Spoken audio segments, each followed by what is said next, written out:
Normally हमारे शरीर का तापमान 37 डिग्री सेंटीग्रेड होता है। अगर ये तापमान 40 डिग्री से ज्यादा होता है या 104 डिग्री फ़ारेनहाइट से अधिक होता है तो उसको हम लू लगना कहते हैं। आपको अपने आप को डिहाइड्रेटेड होने ही नहीं देना है। दिन भर 3 लीटर के आसपास पानी सिप सिप करके पीते। जब भी हम घर से बाहर निकल रहे हैं अपने आप को कंप्लीटली ढक के निकले। इमीडिएट देखना, गर्मी के दिनों में आई जलना शुरू हो जाती है, खुजली होना शुरू हो जाती है, धूप से बाहर आए आप, आंखों के अंदर चुभन गड़न महसूस। त्वचा के जो ओपन एरियाज हैं उनको भी आप कवर करके चलिए। नमस्कार, SCG न्यूज पर मैं नरेंद्र पांडे। शहर में टेम्परेचर लगातार बढ़ रहा है। सूरज की रोशनी भी अब लोगों को परेशान कर रही है। घरों या बाहर गर्मी का एहसास अब सभी जगह होने लगा है और परेशानी यह है कि इस दौरान शरीर का तापमान भी बढ़ जाता है। लंबे समय तक गर्म वातावरण में रहने से कई स्वास्थ्य समस्याओं का भी लोगों को सामना करना पड़ता है। इसमें से हीट स्ट्रोक यानी कि लू लगना एक सामान्य सी बात है। गर्मी के मौसम में अधिकतर लोग लू से परेशान रहते हैं और बुखार, त्वचा पर रैशेस, चक्कर आना, सर दर्द, जी मचलाना, घबराहट होना, अधिक पसीना और बेहोश होना, ये लू लगने के कुछ सामान्य लक्षण हैं। अगर आप इस गर्मी में हीट वेव यानी कि लू से खुद को बचाना चाहते हैं, गर्मी की वजह से परेशान नहीं होना चाहते, तो आज हम आपको कुछ आयुर्वेदिक और होलिस्टिक हेल्थ से जुड़े उपाय बताने जा रहे हैं जो आपको हीट स्ट्रोक से आसानी से बचा सकते हैं। सुनिए पंडित नारायण प्रसाद अवस्थी आयुर्वेदिक मेडिकल कॉलेज रायपुर में काय चिकित्सा विभाग की विभाग अध्यक्ष डॉक्टर अरुणा ओझा जी को। हीट स्ट्रोक को आयुर्वेद में सूर्य संताप बोला है। हमारे मस्तिष्क का एक भाग हाइपोथैलेमस होता है जो शरीर के तापमान को नियंत्रित करता है। तो बाहर की गर्मी, बाहर के वातावरण का हमारे शरीर के ऊपर प्रभाव पड़ता है। हमें पता है कि भारत गर्म जलवायु वाला देश है, तो गर्मी में यदि हम देखें तो देश के अलग अलग भागों का तापमान 40 डिग्री से 47-48 डिग्री तक होता है। शरीर की अपनी एक प्रक्रिया होती है कि जब बाहर का ताप बढ़ता है और शरीर का ताप भी बढ़ता है तो उस ताप को कम करता है वो पसीने के माध्यम से, यूरिन के माध्यम से। लेकिन अगर वो ताप नियंत्रित नहीं हो पाता है तो हमारे शरीर का टेम्परेचर भी बढ़ जाता है। तो यदि नॉर्मली हमारे शरीर का तापमान 37 डिग्री सेंटीग्रेड होता है, अगर ये तापमान 40 डिग्री से ज्यादा होता है या 104 डिग्री फ़ारेनहाइट से अधिक होता है तो उसको हम लू लगना कहते हैं।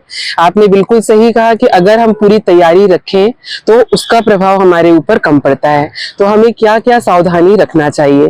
सबसे पहली बात, जब गर्मी का मौसम आता है, गर्मी बहुत ज्यादा रहती है तो शरीर में पानी की कमी होती है। तो गर्मी के आते ही हम अपने आहार, खान पान में, अपने रहन सहन में अगर थोड़ा सा बदलाव कर लें तो हम उसके प्रभाव से काफी हद तक बच सकते हैं। जब भी हम धूप में बाहर निकले तो सबसे पहले हमको ध्यान रखना है कि हमारा शरीर के अधिक से अधिक भाग कपड़ों से ढका हुआ रहे। यदि आप पैदल जा रहे हैं तो छाते का प्रयोग करें या फिर अपने फुल स्लीव के कपड़े पहने। कपड़े सूती हो और हल्के रंग के हो तो ज्यादा अच्छा है।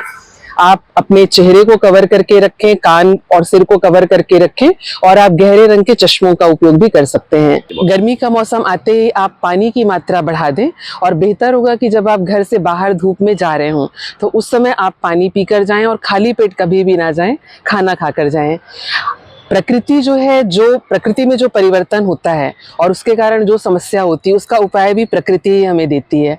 अभी हम देख रहे हैं कि बाजार में ककड़ी, खीरा, तरबूज, खरबूज, मीठे आम, ये सब बहुतायत में मिल रहे हैं।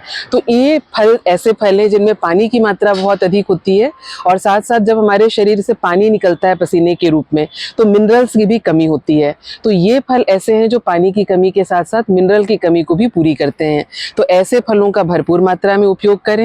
कच्चा आम हमारे मार्केट में है, कच्चे आम का पन्ना जिसमें हम पुदीना, जीरा, थोड़ी सी काली मिर्च, काला नमक, थोड़ी मिश्री या शक्कर डालें और उसका डालकर प्रयोग करें। तो इसका यदि हम नियमित सेवन करते हैं और इन उपायों को अपनाते हैं तो उसका प्रभाव कम पड़ता है। अब बात आती है कि यदि इन उपायों को करने के बाद भी हम प्रभावित हुए तो क्या करेंगे? तो कुछ लोग होते हैं जो इससे अधिक प्रभावी होते हैं, जैसे कम उम्र के बच्चे हैं, बुजुर्ग हैं। अगर कोई लंबे समय से बीमार है और तेज धूप में उसका एक्सपोजर होता है तो निश्चित रूप से उसके ऊपर उसका प्रभाव अधिक होता है।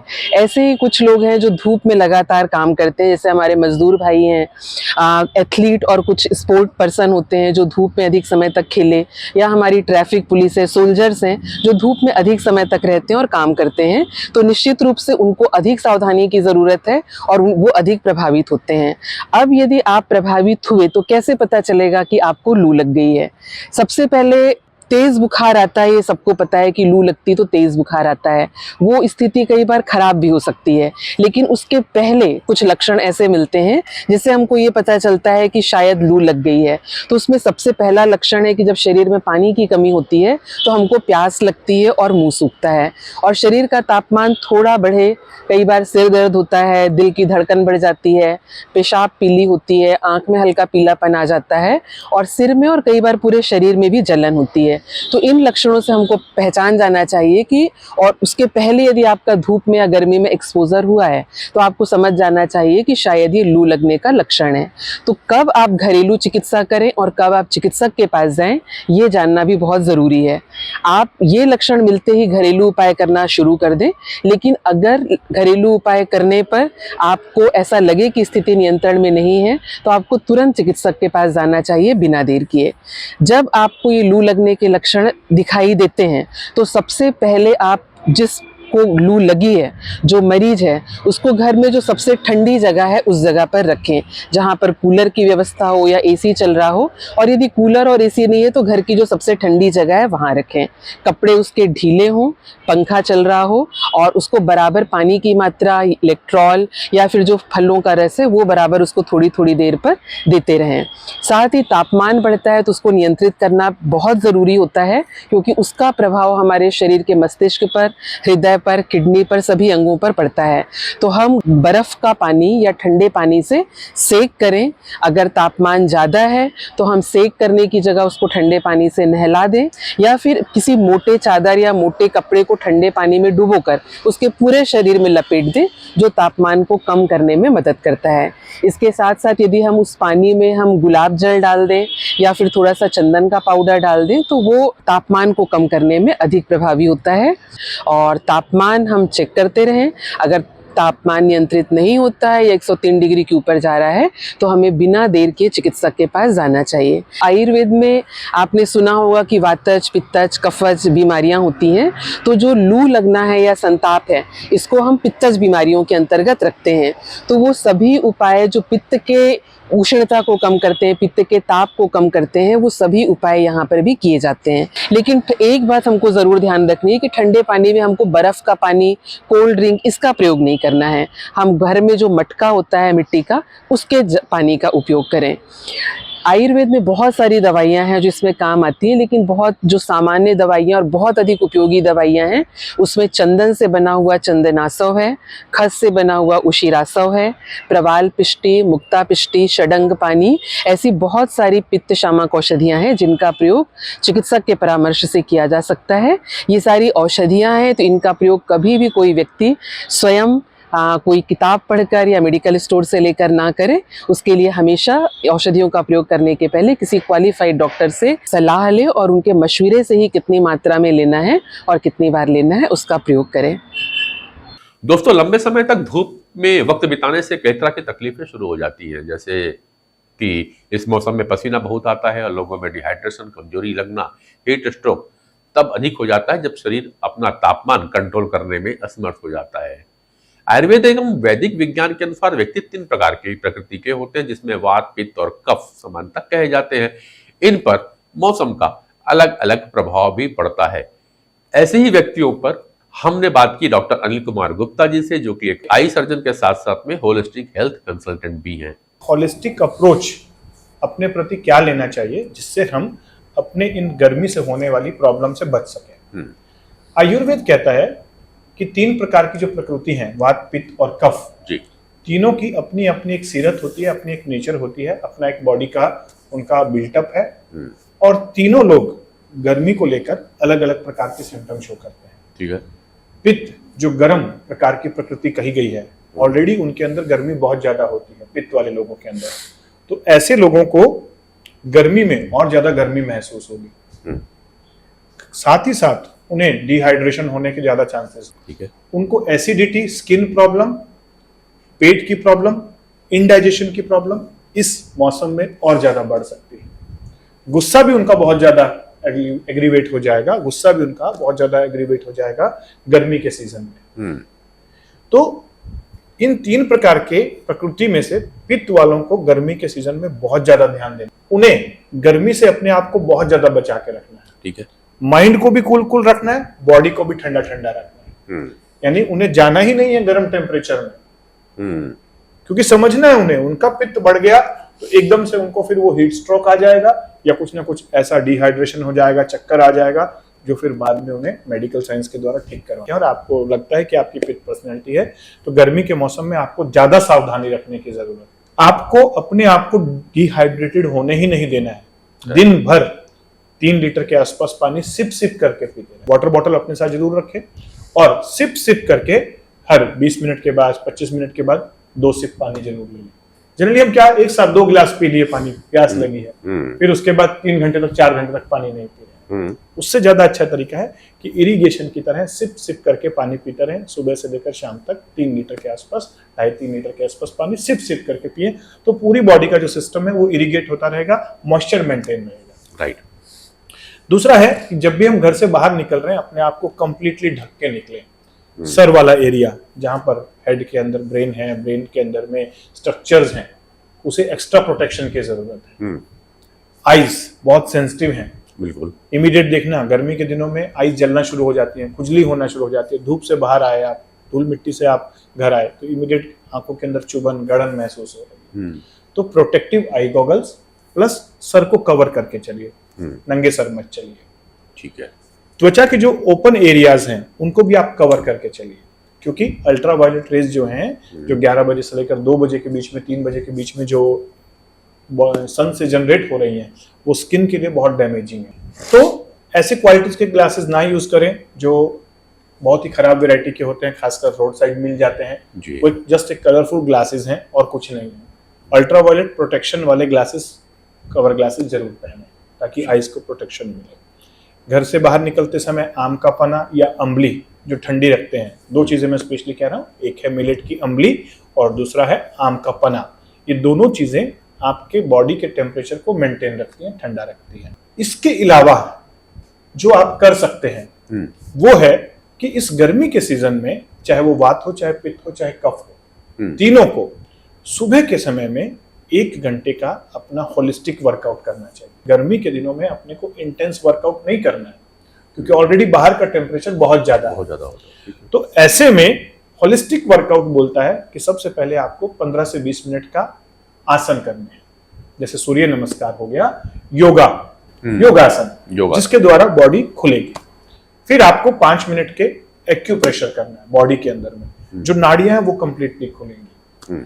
इसके बाद आपको 20 मिनट का प्राणायाम करना है, कंप्लीट बॉडी प्राणायाम, जिसमें राजयोग प्राणायाम बहुत अच्छे होते हैं, जो मेजर नाड़ियों को और माइनर नाड़ियों को ओपन करते हैं, मुद्रा प्राणायाम आते हैं, और ये पूरी बॉडी की एनर्जी को रीबैलेंस करते हैं। इसके बाद लास्ट में शीतली प्राणायाम, शीतली और शीतकारी प्राणायाम, ये बहुत ही बेनिफिशियल होते हैं बॉडी को ठंडा रखने में। केवल सुबह ही नहीं, अगर आप कहीं गर्म प्लेस पे बैठे हुए हैं और आपको गर्मी ज्यादा लग रही है, इमीडिएट आप शीतली और शीतकारी प्राणायाम करके बॉडी के टेम्परेचर को डाउन कर सकते हैं। ठीक है। हमारे बॉडी के अंदर एक टेम्परेचर रेगुलेशन सिस्टम है, हाइपोथैलेमस। हाइपोथैलेमस बॉडी के टेम्परेचर को सेंस करता है, बाहर के टेम्परेचर को सेंस करता है, उसके हिसाब से बॉडी की मेटाबॉलिक रिएक्शन को प्लस माइनस करता है। तो जैसे ही बॉडी का टेम्परेचर बढ़ना शुरू होता है तो बॉडी के अंदर केमिकल रिएक्शंस डिस्टर्ब होनी शुरू हो जाती है, इसीलिए वो हीट स्ट्रोक हो जाता है जब बहुत ज्यादा टेम्परेचर हो जाए कि एमिगडाला भी उसे रीसेट नहीं कर पाया, हाइपोथैलेमस भी उसे कंट्रोल नहीं कर पाया। तो ऐसे में शीतली और शीतकारी प्राणायाम एक इमरजेंसी मेडिसिन की तरह काम कर सकते हैं। जब आपको लग रहा है कि इमीडिएट आपको टेम्परेचर बढ़ गया है, शीतली और शीतकारी प्राणायाम कहीं पर भी बैठ के कर सकते हैं। भ्रामरी प्राणायाम है जो आपको तुरंत आपके माइंड को भी कम करेगा, आपके माइंड को वापस शांति पर लेकर आएगा और आपके टेम्परेचर को भी कम। और एकदम से ठंडा पानी मत पीजिए, धूप से घर में आए या किसी दुकान पे रुके आप, ठंडा मतलब कोल्ड ड्रिंक मत पीजिए। नॉर्मल टेम्परेचर, मटके का पानी है नॉर्मल टेम्परेचर, क्योंकि एकदम से बॉडी का टेम्परेचर बढ़ा हुआ और आपने कोल्ड ड्रिंक पी लिया या आपने कोई ऐसा ठंडा ड्रिंक पी लिया जिसमें बर्फ डाल के, पूरे गले की टेम्परेचर को डैमेज कर देगा, गला खराब हो जाएगा, बाद में इन्फेक्शन पड़ने के भी चांसेस हैं, और बॉडी में जो इन्फेक्शन है या बॉडी का जो थर्मोस्टेट है वो गड़बड़ा जाएगा, तो बॉडी में डिजीज आ जाएगी। देखिए, आंखें शरीर का बहुत ही सेंसिटिव पार्ट है, तो ऐसे में गर्मी के दिनों में एलर्जी के केसेस बहुत देखने को मिलते हैं जी। आंखें जलना, खुजली होना, लाल होना, ये कॉमन है। तो आंखों को सबसे पहले दिन में 2 से 3 बार ठंडे पानी से छींटे मारें। उसके अलावा अगर आप कर सकते हैं तो आलू की स्लाइस या खीरे की स्लाइस कट करके उसको आंखों के ऊपर रखें। अच्छा, वो बहुत सूदिंग इफेक्ट देती है और आईज के टेम्परेचर को भी मेंटेन करती है। खासकर ऐसे लोग जिनका कंप्यूटर से रिलेटेड काम ज्यादा है, खासकर ऐसे लोग जिनको 2 व्हीलर पे फील्ड के अंदर में ज्यादा काम करना है गर्मी के दिनों में भी। हाँ, प्रोटेक्टिव आई गॉगल तो आपने लगा लिया, लेकिन उसके बावजूद भी कहीं ना कहीं आंखों को डैमेज हुआ है कंप्यूटर स्क्रीन की वजह से भी, और जब आप फील्ड में 2 व्हीलर पर मूव कर रहे थे उनके लिए। ठीक है। तो ऐसे में घर आने के बाद वापस थोड़ी देर आलू की स्लाइस या खीरे की स्लाइस कट करके आप यहाँ पर रख के रेस्ट करें, ताकि आइज का जो डैमेज हुआ वो रिकवर हो जाए। अदरवाइज धीरे धीरे जो टीयर ग्लैंड होती है उसकी जो टीयर प्रोडक्शन है उसकी क्वालिटी और क्वांटिटी कम हो जाती है और ड्राइनेस फील होना शुरू होती है गर्मी के दिनों में। जहाँ वर्क स्टेशन आपका है, जहाँ पर आप काम कर रहे हैं, क्योंकि गर्मी ज़्यादा है तो अपन क्या करते हैं, एसी के सामने बैठने की कोशिश करते हैं।